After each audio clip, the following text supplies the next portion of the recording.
So, I'm writing a novel. It's the show where you join me, Oliver Brackenbury, on the journey of writing my next novel, from first ideas all the way to publication and promotion. In this one-man reality show, I'll share with you my ever-evolving thoughts and feelings on how I write, being a writer, and everything that entails at each stage of the process. I'll also answer listener questions and, sometimes, actually quite often recently, interview people who write fiction. If you're the kind of person who likes to learn how things are made and get to know the people making them, then this is the show for you. Today I'll be speaking with Michael Curtis. After working freelance in the tabletop role-playing game industry for almost 15 years, Michael has recently become Director of Product Development for Goodman Games' flagship product line, Dungeon Crawl Classics. One of the major products he's developed is a role-playing game setting for Dungeon Crawl Classic that is called DCC Lankhmar, a setting with new rules and several adventures all designed to let people play in the world of Fritz Leiber's Fafhrd Grey Mouser stories. Based on what I've seen in DCC Lankhmar, including a detailed article about Michael studying Leiber's original papers at an archive in Houston, I'm comfortable thinking of him as a real scholar of the Fafhrd Grey Mouser stories that I have greatly enjoyed, would highly recommend, and frankly, they serve as a big source of inspiration for me on the first half of my novel's second act. So, for all these reasons, and the fact that I love Michael's writing, I've really enjoyed his adventure module, Intrigue at the Court of Chaos in particular, I'm really excited to talk with him, and I hope you're going to find this really interesting, whether you've never heard of Fafhrd Grey Mouser outside of me mentioning them in this podcast, or if you're a diehard veteran of Leiber's work and role-playing games, and Michael Curtis, you know everything about him. All right, be quiet, Oliver. Let's hear what Michael has to say. And here I am with Michael Curtis. Good morning, Michael. Good morning, how are you? Doing well, especially now that I'm getting to chat with one of my favorite writers of role-playing game products. For those who aren't already familiar, could you please tell us who Fafhrd Grey Mouser are and about your first encounter with them? All right, well, Fafhrd and the Grey Mouser are two well-known literary characters from the sword and sorcery genre, which were kind of co-created by, most famously, Fritz Leiber and his very good friend Harry Otto Fischer. And the two of them Fafhrd and the Grey Mouser kind of came into existence because Fritz and Harry would write letters to one another, especially during the Depression. These very long, spiraling, letters where they would talk about literature and philosophy and all sorts of other stuff. And they kind of, as a game between the two of them, they came up with these two characters, Fafhrd and the Grey Mouser. And Fafhrd was very much Fritz Leiber, who was very, very tall, and Harry Otto Fischer, who was the Grey Mouser, who was somewhat on the short side. So they began kind of swapping these stories back and forth, and the characters slowly began to grow to the point where I believe Harry Otto Fischer first kind of started writing a full-length novel about them, which eventually became The Lords of Cornwall, but he never finished it. I think he did the first 10,000 words or so. And yeah, then, it was about the first 10K. Yeah.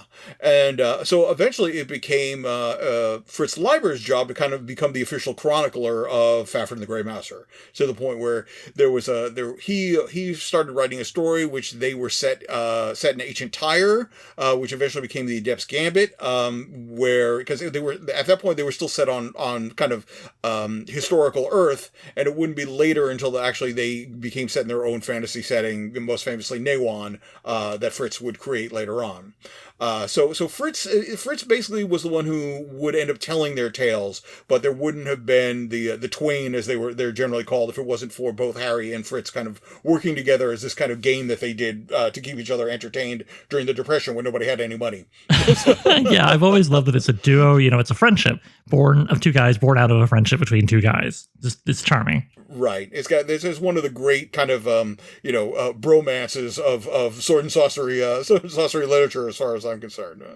Myself, I was not introduced to them through the story. Strangely enough, I was introduced through them through the old first edition AD&D Deities and Demigods book, which I think was like 81 or something. I remember looking through that because I back in the day I loved playing Thieves. Thieves were my favorite class. And then when I was going through Deities and Demigods, there's this whole thing about like the Thieves Guild of Lankhmar and how, the Grey Mouser is this great thief who's also like a magic user and all this kind of world building that Jim Ward had kind of put together from the original stories. So it was always captured by imagination. One of the great things, kind of like the movie Jaws, is like it's so great because it's all the stuff that you're forced to kind of make up on your own rather than what you have to work with. So I love the setting, and it wasn't until I think '88. It wasn't until about 7 or 8 years later when I found the Knights and Knaves of Swords in the old spinner rack at my local pharmacy, and I said, I think I know who those two characters are, and got it. And sure enough, it was Fafhrd and the Grey Mouser. That was my introduction to the actual stories. That was the first stories I had actually read. Oh, interesting. So that was right near the end of the series, right? Was that the last one or the second last one? Well, it was the last one that Fritz wrote. That Leiber wrote, pardon me, yeah. Yeah,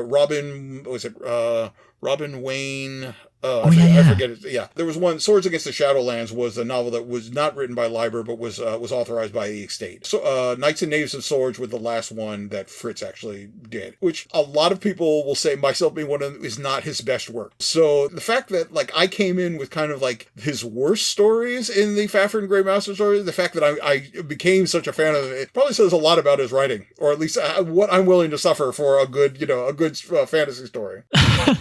Yeah, I do appreciate how in those final books he took a big risk, aged up his characters and took them out of their main setting, Lankhmar, where most people have fallen in love with them. But yeah, it's true. Those stories are pretty uneven. Mm-hmm. As I became more and more aware of like the stories and Fritz's life, I understand those decisions, but not having that knowledge when I first kind of came into it, I ran this like, where's all this Lankhmar stuff? Where's this Thieves Guild and everything they were talking about in the deities and demigods? None of that is in here. They're this was '89, so I was 16 at the time or whatever. Like, what are these old guys doing in here? Because they were in there like yeah. I mean, they were in their like late 30s. So, but yeah, I mean that was my introduction through the first way, through deities, demigods, and then like the worst novel. And it wasn't until actually college that I started reading the good stuff, because just my university library just happened to have all of the stories. Why do you feel, as plainly a very big fan of Fafhrd and Grey Mouser and their stories, that people should read those stories?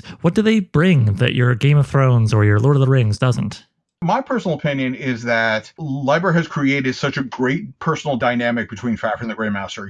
There's so much in fantasy, which is either kind of the loner hero, whether it's, your Conan or, like that, or you have like the huge fellowships of Lord of the Rings, where you have lots of very interpersonal dynamics. And the writing between Fafhrd and the Grey Mouser is their conversations, their dialogue. There's a level of verisimilitude that you get with that you don't really get with a lot of other fantasy. It's like this really sounds like two people who know each other for a long time, and they're used to kind of getting into shenanigans with one another, and they're really good friends. But like a lot of that time, they have like that friendship where your friend is just really pissing you off, and like, but you have the right to tell them that, I think there's a realism there, and there's a humor there, which you don't really get a lot in. I mean, sword and sorcery tend to be either dour or, they're very highfalutin. This is high fantasy we have to deal with. Where I always call Fafhrd and the Grey Mouser, they're blue collar heroes. Mm-hmm. I mean, they're literally good solid people of the earth who just want to rip you off. So there's an entertainment there that I find in Leiber, which I don't find in a lot of other sword and sorcery authors. Yeah, and I like what you say about how they're best buddies, but we sometimes get to see them on the outs. I mean, there are whole stories that start with like they've been having a big fight lately, but let's check in on them and see how they're doing. So that actually brings me to my next question. Forgive me if I'm mistaken, but I believe on a recent Goodman Games Twitch broadcast, you said that Lean Times in Lankhmar is your favorite Fafhrd and Grey Mouser story. If that's correct, could you please explain for us why that is? Yes, Lean Times is my favorite, just because it's an entertaining story, but there's a lot going on there. There's a lot of subtext, which at times isn't quite exactly subtext. Lean Times in Lankhmar, for anyone who has not read it, it describes the way religion works in Lankhmar. Is that basically these religions they come in through like the marsh gate, and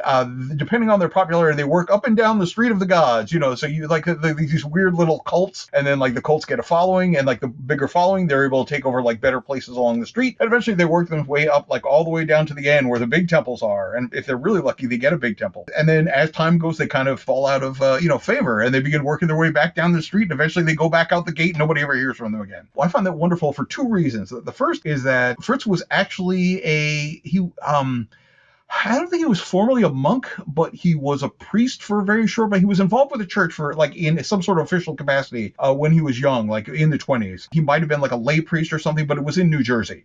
And in fact, when he was writing Harry Otto Fisher, when they were like exchanging stories about Fafhrd the Grey Mouser, there's one he literally is imagining like the oil yards down at the dock in New Jersey, like looking over the Hudson River at New York and picturing Fafhrd the Grey Mouser basically going up the Hudson River. And as a lifelong New Yorker, I love that fact. But so there's some kind of like he apparently had a falling out with the church and never quite went back. So there's a little bit of that, you're getting Fritz's idea about like organized religion in there. But the second thing, though, is, which I think more telling, is Fritz Leiber Sr., most famously, was a very well-known actor, a stage actor, he was a Shakespearean actor. And Fritz kind of grew up in that kind of theatrical environment to a point where eventually when he lived to Los Angeles, he had a lot of friends who was actors. John Barrymore. Yeah, John Barrymore. I was just reading a story in his book, Fafhrd and Me, about being at a party with him. Right. So he knew all this. So you can also read Lean Times on Lankhmar. That's all about. That's about stardom. That's about popularity. That's about, culture. That's where like you come from nowhere and you have the rising star and you kind of work your way up there and everybody knows your name. But it's Hollywood, baby. If you're not working, then you're slowly falling out of the spotlight again. And then next thing you know, nobody ever hears from you again. So I think there's a very entertaining cynicism to Lean Times on Lankhmar that I enjoy. Not only it just being a rip-roaring good story, but, like I said, there's subtext there, which isn't always subtext all the time. So, so I enjoy that. Yeah, no, me too. I think it's the funniest of the Fafhrd and Grey Mouser stories, and there's some stiff competition. I really love it, and I won't spoil anything, but when Fafhrd ascends, I just burst out laughing so hard. Yeah, I mean, was he a conduit for some sort of, supernatural force? Possibly. I mean, did he have a little too much to drink? The great thing about any good story is that there should be a level of uncertainty. Because we as people, humanity, we want to ascribe meanings to things. Like we want to understand what things mean. We want to know the reason behind stuff. So we will, if you don't give us that, you're not only doing us a disservice, but you're also doing us a great favor because you're making us think about things more than we might if you, instead of giving us just some pat answer of like, yes, Isaac of the Jug did manifest through Fafhrd, or Isaac, or maybe he just had too much to drink, So, yeah. So I think the uncertainty of it is a great sign that it is a strong story to begin with. Yeah, and I do love the story. I like to think with the better sword and sorcery characters in long-running series, you can start pretty much anywhere. But as we were saying earlier, the later books, maybe not the best starting point, although they worked for you. You have a really great little list in DCC Lankhmar of stories to read to prep yourself for running and playing the game, but I'm not sure how much overlap there is between that and maybe your own personal list of stories for people to start as a reader. You know what? This is the thing, is that I know a lot of people who they try to get into it and they read later on in Leiber's life, up until about the 70s, he was just writing the stories as they were coming to him, very much the same way that like Robert E. Howard was writing the Conan stories, where you might get one Conan story where he's like the first Conan story, he's a king, the sword, the phoenix on the sword, and then like the next one, he's like the frost giant's daughter or whatever, where he's just a reaver out on the reaver up in like and literally out in the snow and everything. So Fritz was doing the same thing. He was just like, if I have an idea for a great story, then that's where I'm going to put it.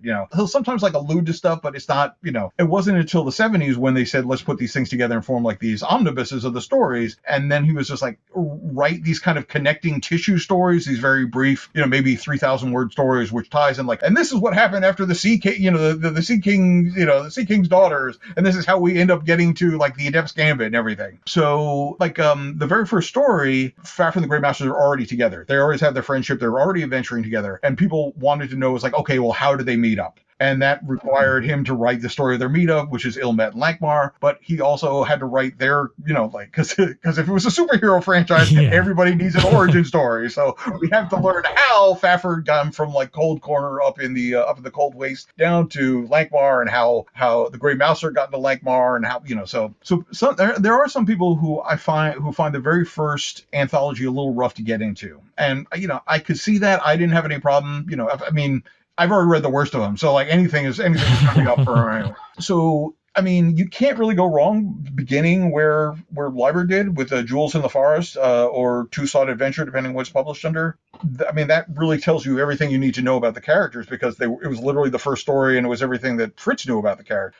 I mean, that kind of sets up the story, and it really gives like a 3 dimension to both of the characters. You realize that like Grey Mouser is a little bit more cynical, and he's actually a little more, I don't want to use the word evil, but at least he's more of a cutthroat than, Fafhrd is. And you expect Fafhrd to be very much in like the Conan, like, like if I have a problem, I'll cut it down. And there's a scene like Fafhrd kills 2 guys, and there's like, he shows remorse. Like he literally is just like, I didn't want to kill those people. And like, to the point where, Grey Mouser has to come along and snap him out of it. And at that point you realize that, okay, this isn't just another mighty thewed barbarian character. There's a lot more going on to Fafhrd here than just another, Conan knockoff. So that's a really good way to set them up. I think any of the Lankhmar set tales are very interesting, because a lot of their relationship is about them and the city. And I think Fritz does his best world building when it's just Lankhmar, because he throws away stuff and he doesn't really come back to it, but you're like, oh, I wonder what that means. But since I don't know, again, going into that meaning thing, it makes you think about things and like makes you kind of try to mentally fill in the blanks and say, all right, well, what could that possibly mean? Yeah, no, I agree. One of the things that first turned me on to his stories was that he would just kind of intrigue you for the most part, throw off little bits and pieces rather than the classic and oft complained about exposition dump. The feeling of almost reading an RPG splat book in the middle of a novel, all about every little detail of like the tax code and whatever. Yeah, no, it's so much more fun just to get these little bits and pieces, and it leaves so much more room for you to put in your own stuff when you play DCC Lankhmar. Now, I know Leiber's Fafhrd Grey Mouser stories are generally quite fun, and in trying to better understand his prose for my own purposes, I've noticed little things here and there, like how he has a taste for Homeric epithets, wine dark sea and so on, but I'm still trying to really nail down what makes his prose his. How would you define the voice of Leiber's Fafhrd and Grey Mouser stories? Fritz does really good things with wordplay, which isn't immediately obvious. It's not like Vance, where, like if you read Vance, it's just like, Vancian vocabulary when you do it. He doesn't use like necessarily esoteric words. Like my favorite example of Fritz wordplay is he at one point calls, I don't even know if he's just using the term or if he's actually calling somebody, but he uses the term alley basher, which is a hyphenated word. Alley basher. It's like, exactly what an alley basher is. It's basically, it's like Marion for mugger. It's like, it's literally somebody who hangs out in an alleyway and who comes along bashes you over the head.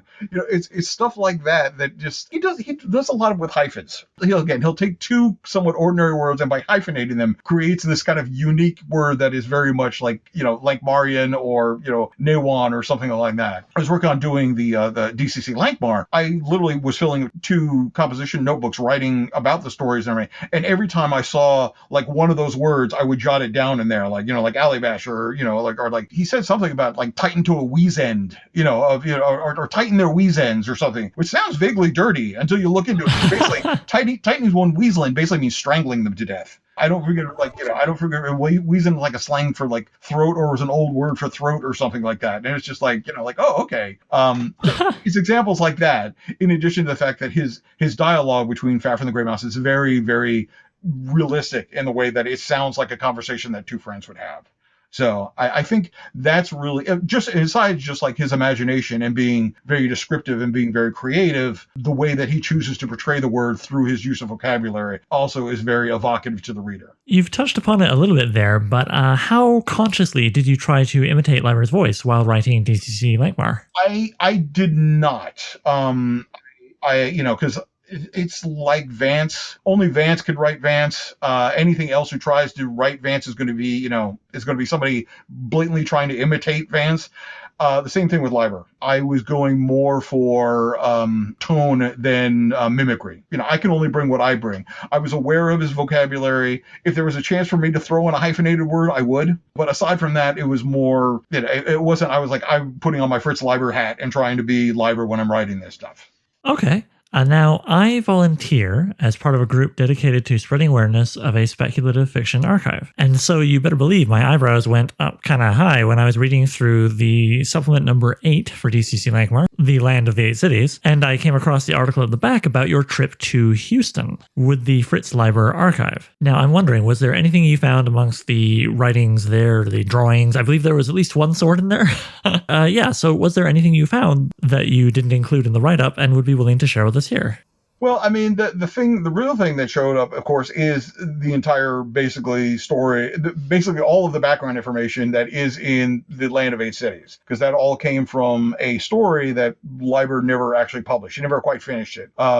So there's the first, I think, about 80 pages of that. And if you look at it, you can tell that that's where Swords Against Lankhmar came in. It's essentially the story of, like, basically the rat plague and everything in a very proto format. It's also the Seven Black Priests is also in there as well. And you're like, okay, I recognize this story. In fact, some of the dialogue word for word shows up in the Seven Black Priests. But there's this whole thing about where they're actually getting into the Land of Eight Cities, and they're talking about how the Land of Eight Cities was settled, and like Mingles had come into the area and all the rest of it. So I was all able to pull that as background setting and put that into Land of Eight Cities. So like all that background interesting, that's canonical to the point where Leiber actually wrote it. I mean, he never actually published it, so there's always a question of how canonical is something that, the writer never gets around to publish. They create it, but there's a bunch, he's like, maybe got 8 pages. It's like, nah, this is crap. It's like, but that never stopped anybody from reprinting stuff. So there's that.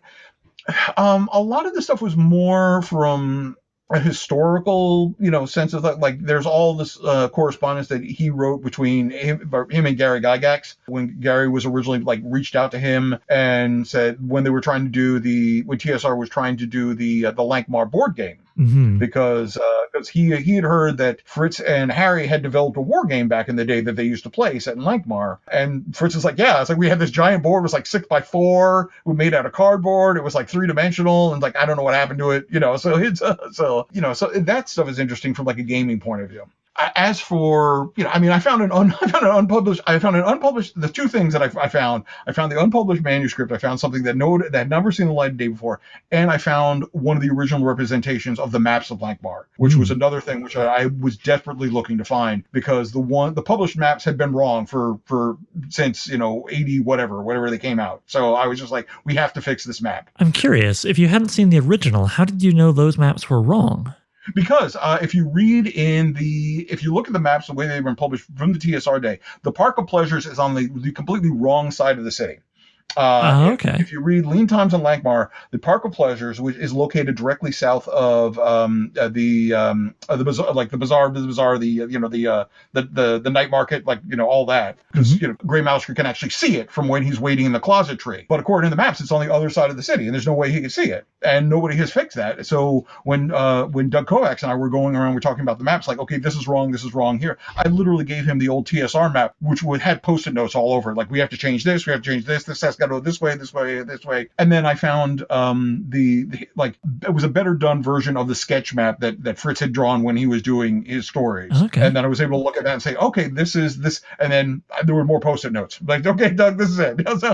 So we always said, I always said we fix that map. And if one day, if we don't have the license anymore and yet another company comes along, use our map as the basis, not the other one. So we have the right version. So you mentioned in your write-up that you have archival training. How are you for keeping an archive of your own work? Do you still have every hand-drawn dungeon map from grade school, or do you hew a little closer to a friend of mine who loses interest in every note as soon as the project is over? I have stuff, but being the same reason that, cops don't watch cop shows and lawyers don't watch lawyer shows, is the last thing I want to do when I come home is do any sort of archival work of my own. So I'm looking to employ future archivists. That's what I'm trying to do. It's like, so my stuff is just as confused as if we will have somebody have to come in and properly process it and, arrange everything and put together finding aid and everything. So I'm just, I can find stuff, which is because you have to say, I'm not only am I an archivist, but I'm also a writer, and the two do not meet. There's there's not a lot of overlap of it.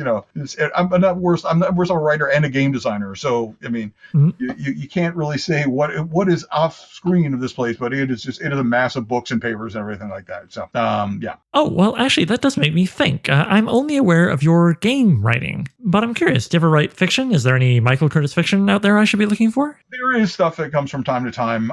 Unfortunately, it's one of those things is that I don't get as much time to do. I did a couple stories for when we had the Metamorphosis Alpha license. We were working with Jim Ward. Jim put together 2 anthologies of Metamorphosis Amorphous Alpha stories that weren't published by us, but was published by another company. I did a contributing one to one of those. I did a contributing one to he had another like post-apocalyptic one. I forget the title of it. I have a novel that I've been like noodling around with, but it's it's one of those things is if it ever gets published, it gets published. It was one of those things I had time to work on during COVID when I was kind of furloughed from the other job and everything, but then things came back and I really haven't. Then I had a computer crash. I thought I lost it. Oh, So no. it was it's one of those, and then by the time I got around, I looked at it, I was like, no, this isn't very good. It's like I need to start over again. I just haven't had the time to do so. But yeah, I mean, I was writing before I was doing game design technically. So Oh, okay. Well, I'm going to mix around the order of my questions a little bit here. So, because I was going to ask later, how did you make the leap to writing role-playing games? But it sounds like, did you start writing prose first, or? Well, I mean, I'm trying to figure. I started playing in 1980, I think. I'm pretty sure that because I started playing with the Holmes box set, but the first one I owned was Molde, which was 81, so around that area. The first thing I got published, I think, was probably 4 years later. It was probably 84 or something. It went for a high school, no, not like a middle school kind of literary thing or whatever, So I'm gaming longer than I have, but I wasn't a quote unquote professional game designer until 2008, I think was the first time I actually did that. So technically I had stuff out there before I was professionally, a professional game designer. If I had to hang my hat on like what I do for a living, it would definitely be game designer rather than, writer. Because most everything I write these days is game related. Because as you know, if you're writing a novel, sometimes it takes a while to get paid. Where a game designer, I know there's a check, just down the road if I, whatever keeps the lights on, that gets the most of my attention.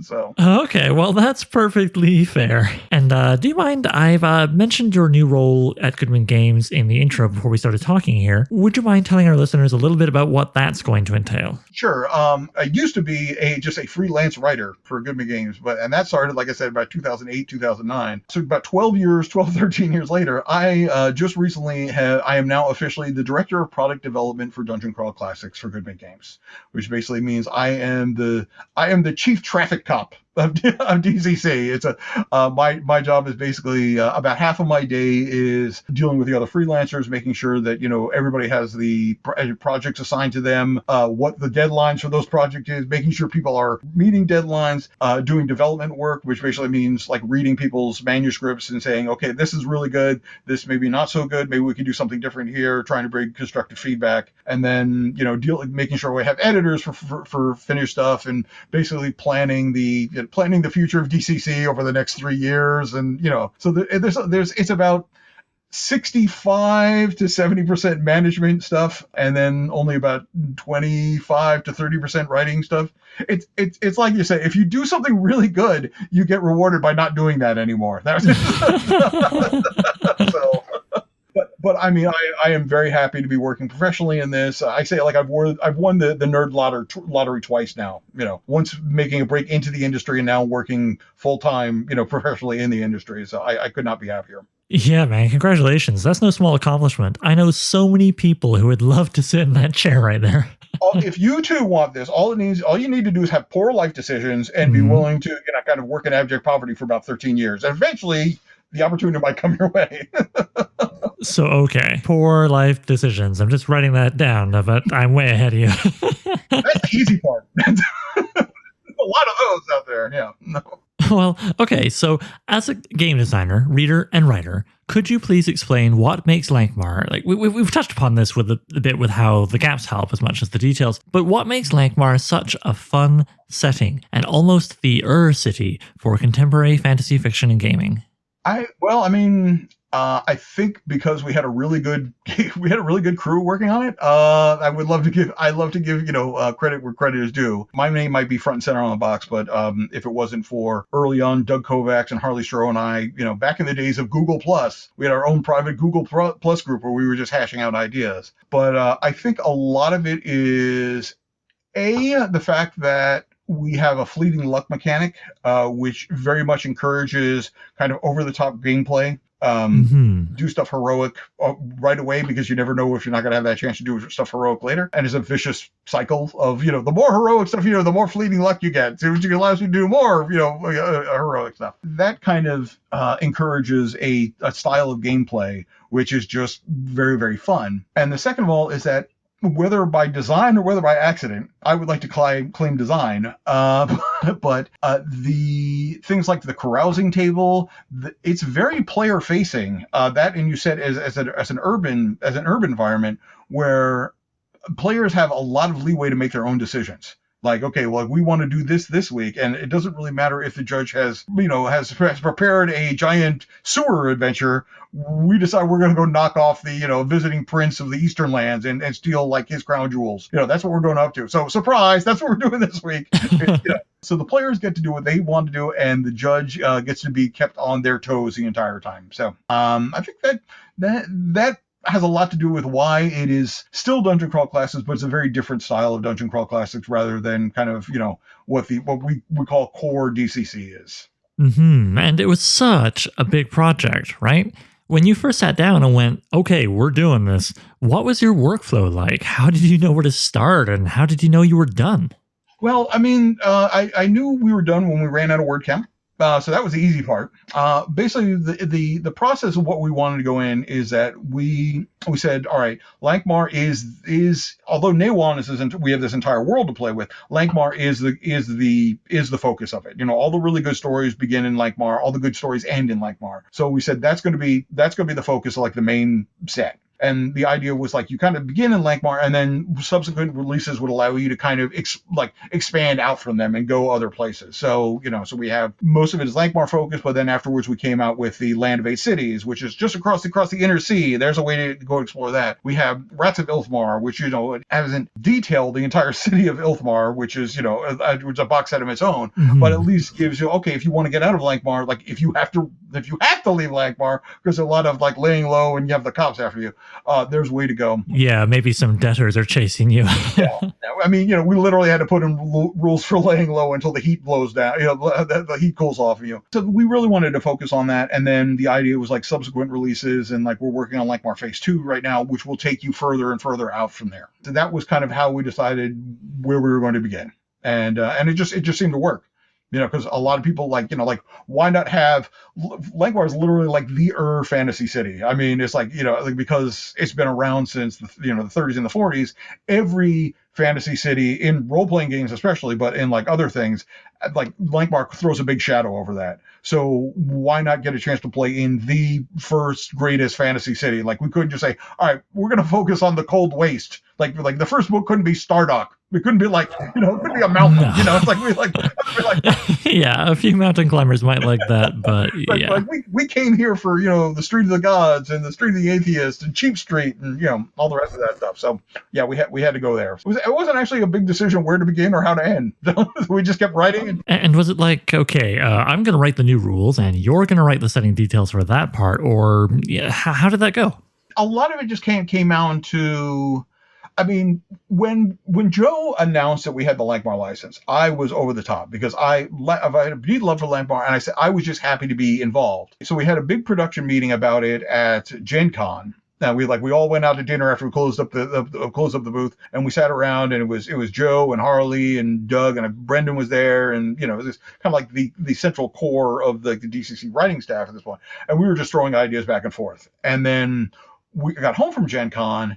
And I put together like this document, like I had the Dragon magazine archives, that used to be available on CD. So I went through there and found like all the stuff that like the interviews with like Leiber, and they're talking about the Lankhmar game, and I had a couple of like literary magazines that had interviews with him. So I scanned everything. I just put together this big package of like, all right, look, there's all this other information that we have to deal with. And that was just like, Joe was like, hey, Mike, that's a good job. Congratulations, you're lead designer on this. So So that's how I ended up into it. And then it was just really the fact is that I, having read the stories 2.5 times while I was working on it, it just kind of was easy, like, okay, we have to include this, we don't have to include that. And then from there, it was just like, okay, who can do this stuff the best? Like Harley wrote the entire thing about carousing and like city adventuring and everything, because he had Punjar from back in the day, which was effectively Lankhmar with like the serial stuff like that. So I left a lot of like the kind of the mechanical stuff or like the game-ish stuff on him, and I was like focusing a lot on the background. And then, we had a lot of patrons to deal up. I had already done some, but we had to like flesh those out. So that was all like, okay, I think Brendan can really do good job of like Isaac of the Jug. Brendan, you're doing Isaac of the Jug. Like Terry. Like I forget at this point who did what, but it was just a lot like, if I thought somebody was going to be a good match for something, then I would kind of divvy that information up to them. So was there any one detail where you were like, okay, I love this one thing, I'm going to cover that part, I'm going to cover Cheap Street or whatever? That's the benefit about being lead designer and now director of product development, is that, with whatever the project, I'm like, okay, I really want to do this. Like there's something in Lankhmar Phase 2, which I'm like, I'm doing this because I've been thinking about this since Lankhmar Phase 1. So when it comes to do, I'm writing this one. And I have to, I'm now in charge at, so I'm definitely going to be writing this one. But I mean, the thing was that there was just so much. There's so much about the first book, since it was so Lankhmar centric. There's literally nothing I could think of that was like, oh, that's just going to be such a chore to detail. Oh, somebody has to draw up the silver eel. Oh my goodness, and outline that. I think the only thing in retrospect, see, I say this, but I don't know if I would do it because I don't know if I would trust anybody to do that, and that's just me. Was trying to reconcile the Thieves' House for our 12 Lankhmar locations, because the Thieves' House is described in 2 separate Leiber stories, and the descriptions are completely different. Yeah. So it's like one is literally this warren of like back street, like houses that like bleed into each other and all the rest of that stuff. And then in Ilmet and Lankhmar, it's literally like a straight hallway. So it's like yeah. How do you make this? But I guess reconciling inconsistencies is part of the game, right? I mean, I think about earlier in our conversation today, you were mentioning how in one story, Grey Mouser is the more bloodthirsty of the two, but I was re-reviewing Ilmet in Lankhmar, and there's a part in his meeting Fafhrd where Fafhrd's the more bloodthirsty, and Grey Mouser's like, hey man, don't kill unless you have to, kind of thing. And so, what can you do, right? He wrote these characters for 50 years. You're gonna get the occasional muddle. Yeah. I mean, it's the same thing of like if you're watching if you're streaming something, if you're binge watching something, it's like, you have the benefit of you're watching that immediately one after the other and everything, so it's easy. Oh, well, they obviously forgot about this in season 1, which I watched last week, where if you're writing, like literally Fafhrd, the first one was, I think the first one is in the 30s and the last one is in the 80s. So he's literally writing for 50 plus years. And so I'll let him slip if he forgets something about a character development or something. I mean, that happens to the best of us. So I think that's just one of the curses of longevity. Yeah, exactly. And at the end of the day, he still created all these wonderful stories with all these wonderful characters who, as far as I'm concerned, and I don't think I'm alone in this, are maybe second only to Robert E. Howard's Conan and the influence they've had on fantasy writing in general. Never mind just sword and sorcery. Like you were saying, just look at Lankhmar. I mean, look at Ankh-Morpork in Terry Pratchett's stories. I mean, directly out of Lankhmar, and so many others as well. He's such a cornerstone of fantasy. I want more people to know about it, and so I'm happy to have you on here to help spread the good word. Maybe get Fafhrd and Grey Mouser themselves a little further up on Temple Street there. I mean,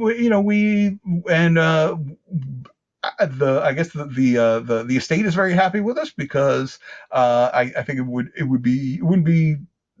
behoove me if I was to point out the fact is that Tales from the Magician's Skull, the literary magazine that we put out, also has the first authorized Fafhrd Grey Mouser story of this millennium. Like the last one was Robin Wayne Bailey. That was the name that could not.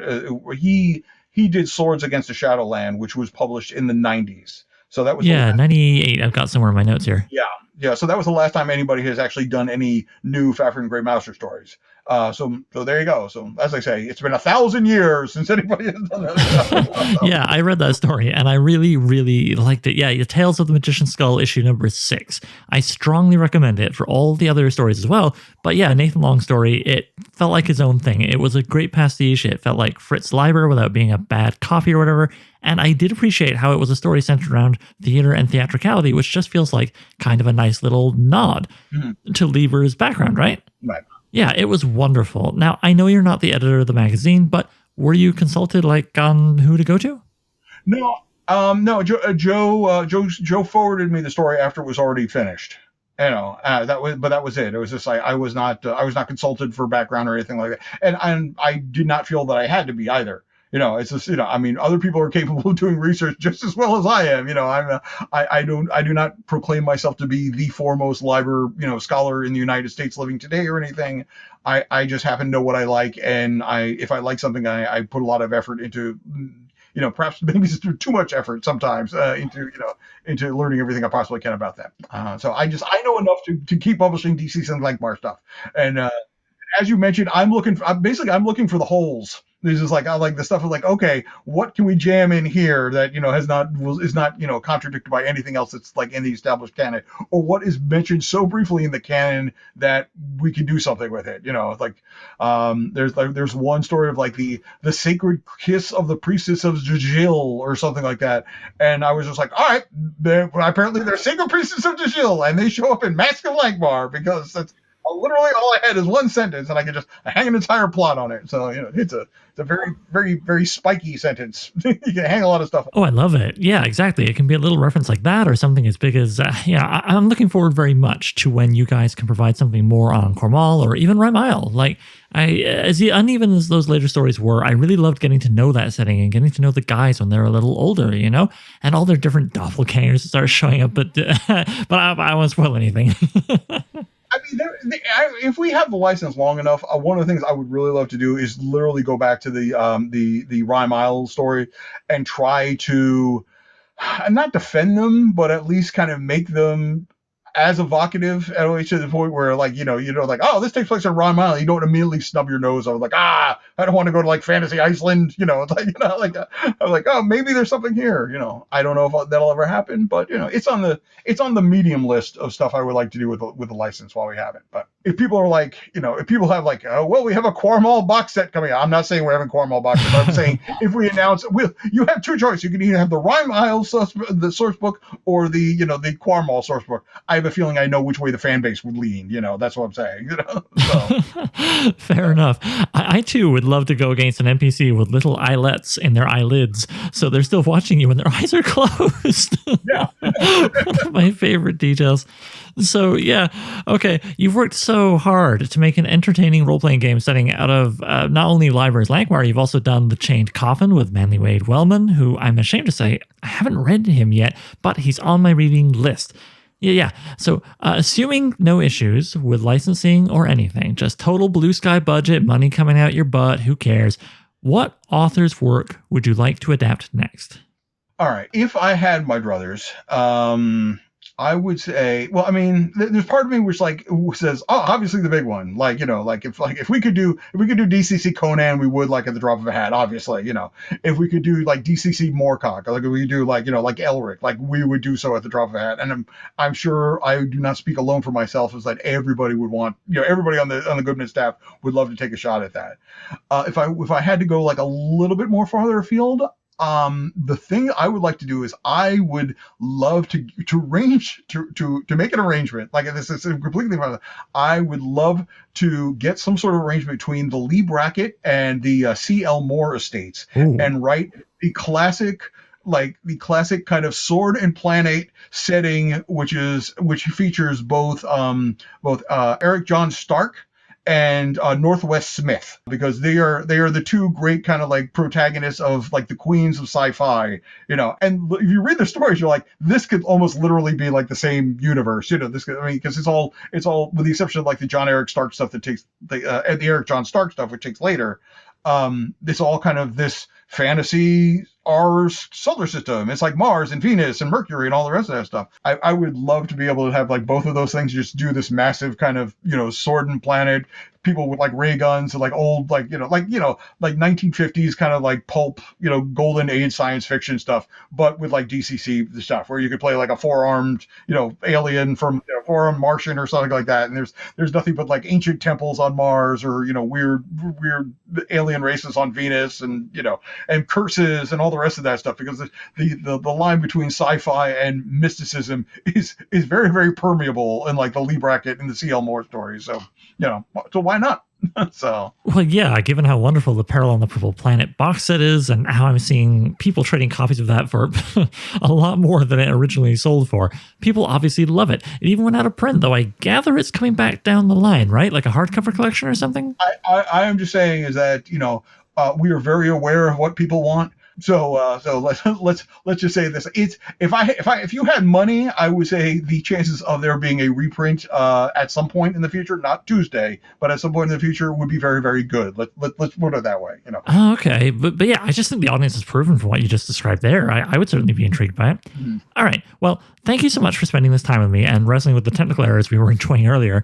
So just to wrap things up, I guess Lankhmar Phase 2, is there anything else you're working on you want people to find out about? Right now, we're doing prep stuff for next year's free RPG day and DCC day and everything. We have a bunch of different we have a bunch of releases set in a score for that. So I think no matter what flavor of DCC you happen to like, there will be something coming to a store near you in the near future that you will find to your liking. So, obviously, Dying Earth is still, there's a lot of big projects right now. As we say, there's a log jam, which has like DCC 100 is kind of like jammed in the flume right now. And the flume is much narrower because of COVID and everything. But like once we get the last of everything, like once the printers are working again, Yeah. that's also like I'm chief traffic cop because now Joe is like, we've gotten very big since, I started working here. And so Joe needed somebody to come in and say, okay, let's help get everything flowing again. So when the levee breaks, you're going to see a lot of stuff coming down the line. So yeah. Cool. And where can people find you online? You have a Patreon, don't you, where patrons get a little peek behind the scenes? Yeah, I have a Patreon that I do. I put up stuff for basically it started my unofficial Goodman stuff. So now there's a question of like how unofficial is it? But I'm starting up a new DCC campaign, which I'll be running, which will be kind of like my unofficial like sandbox to test stuff out and everything. So I'll be posting stuff on the Patreon from that. Cool. NDAs and various other agreements notwithstanding and stuff. And it's also a place for me to work on stuff that Joe might not be interested for whatever reason, but I have this kind of like Iron Age DCC barbarian stuff that I've been posting on that for a while and everything. But that might become something official one day. But in the meanwhile, I'm just like, I read Beowulf every year and I wanted something along those lines. So it was just me noodling around with stuff. So there's that. I'm on Facebook, but I don't Twitter. I don't have an Instagram or anything like that. So So you've got better mental health than the rest of us, it sounds like. I actually got on Facebook until COVID hit, and then I was just like, oh, there are people that I have to make sure are still alive, so I had to go back on Facebook. So. Fair enough. All right, man. Well, thank you so much for your time. I really appreciated it, and I really enjoyed chatting with you. Yeah, thank you very much for having me. I appreciate being here. Take care, and good luck with the logjam. Thanks. So, I'm Writing a Novel features original music by Gloria Guns and is hosted by yours truly, Oliver Brackenbury. If you'd like to submit a question, then please email it to soimwritinganovel@gmail.com.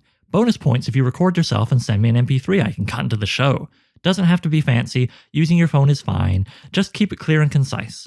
You can also holler at the show on Twitter. Look for @so_writing, @so_writing. Please consider sharing the show with anybody who might like it, leaving a review on iTunes, or checking out patreon.com/soimwritinganovel. Patrons get to be thanked in the final novel, listen to episodes of the podcast a whole week early, and even enjoy a bonus podcast called So I Wrote a Novel, where I read and comment on chapters of previous works, starting with my first novel, Junkyard Leopard. Thanks for hanging out with me, and Michael, and I'll see you soon.